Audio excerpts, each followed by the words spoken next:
मित्रों नमस्कार। आप सबों के बीच मैं लगातार नई सेवा शर्त पर एक एक टॉपिक लेकर के उपस्थित हो रहे हैं। आज का हमारा टॉपिक है कि बिहार सरकार के द्वारा जब कैबिनेट में पास हो गया कि 1 सितंबर 2020 से सभी नियोजित शिक्षक को ईपीएफ का लाभ दिया जाएगा। उसके बाद लगातार सभी नियोजित शिक्षक के मन में एक ही प्रश्न आ रहा था कि सरकार के द्वारा जो हम लोगों के लिए बेसिक निर्धारण किया गया है वो 15,000 पर निर्धारण किया गया है, तो हम लोगों के खाते से जो 12% का कटौती होगा वो 15,000 पर ही होगा या हमारा जो बेसिक है उस पर होगा।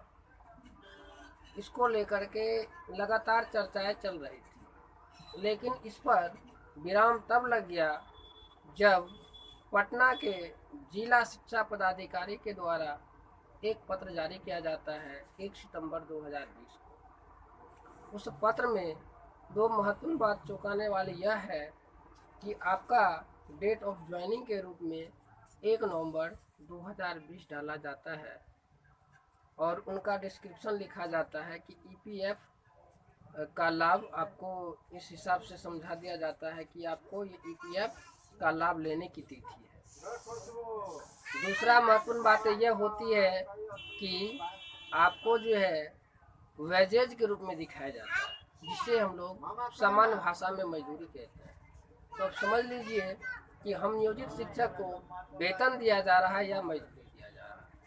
साथ ही साथ उसमें यह भी स्पष्ट किया जा रहा है कि आपकी यदि बेसिक 15,000 से अधिक है आप 15,000 लिखें और यदि 15,000 से कम है तो फिर जितना है उतना ही लिखिए। इससे स्पष्ट ये हो रही है यदि आपका बेसिक 15,000 से कम है तो हम उतना पर ही 12% देंगे और यदि 15,000 से ज़्यादा है तो हम 15,000 पर ही देंगे। ठीक है, और इतना ही पर आप भी देंगे। तो यह स्पष्ट हो गया कि अब आपका यदि बेसिक सैलरी चाहे वो 20,240 हो या 24,190 हो, आपको भी 15,000 के बेसिक पर ही 12% देना होगा। अब यहाँ सबसे महत्वपूर्ण बात यह है कि भला बताइए कि आप अपनी जो सही रिपोर्ट है वो भी आप अब नहीं दर्शा सकते। कितनी दुर्भाग्य है हम नियोजित शिक्षकों के लिए कि हम अपनी सच्चाई भी पेपर पर हम दर्ज नहीं कर सकते हैं, क्योंकि हम लोग का सैलरी मिनिमम 20,240 बेसिक बन रहा है, जो सबसे कम सैलरी उठा रहा है। जो सबसे अधिक नियोजित में उठा रहे हैं 1 से 5 वाले, जो 2003-5 में बहाल हुए और 1 जुलाई 2006 से जिनको नियोजित शिक्षक का दर्जा दिया गया है, उनका 24,190 है और उन्हें भी दिखाना है 15,000। यह हम लोगों के लिए बहुत बड़ी विडम्बना है। ऐसे सरकार जो न्याय के साथ विकास की बात करते हैं और वो हम शिक्षकों के साथ अन्याय कर रहे हैं और हम लोग चुपचाप उसका सहन कर लेते हैं। और यदि हम लोग इसी तरह सहन करते रहे तो आने वाला समय और हम लोगों के लिए कठिन होता जाएगा। यह समय था हम लोगों का विरोध करने का।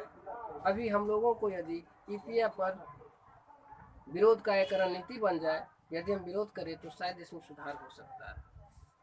कुछ लोगों का मानना है कि जो मिल रहा है ले लीजिए, आगे फिर हम लड़ करके ले लेंगे। आगे तो हमने बहुत कुछ लड़ के लिया, लेकिन क्या लिया? 2015 में जो भी टेट टीचर ट्रेंड थे उन्हें 2 साल के लिए बाधा लगा दिया कि आपको 2 साल के बाद ग्रेड पे मिलेगा। क्या आपने पिछले 5 साल में लड़ करके ये ले लिया? नहीं ले पाया।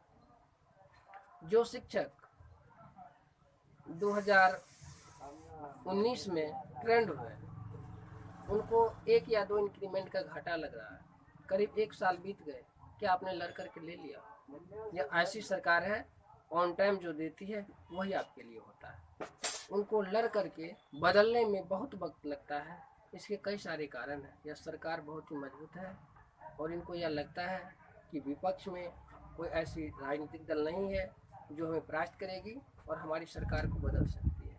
इसलिए हम सभी को तय करना होगा, निर्णय लेना होगा कि सरकार की इस गलत नीतियां को हम कैसे चुनौती दे सकते हैं। तो सबसे पहले हमारे सामने सबसे महत्वपूर्ण चुनौतियां हैं ईपीएफ का जिसमें हम अपना सही इंफॉर्मेशन नहीं डाल सकते हैं और हम उस पर साइन भी कर रहे हैं। इससे बड़ा दुर्भाग्य हमारे लिए क्या हो सकता है कि अब आप लोगों को तय करना है, क्या ऐसी सरकार के साथ रहना है, क्या ऐसी सरकार का गुण गाना है, क्या ऐसी सरकार के पक्ष में जो है अपना वोट करना है।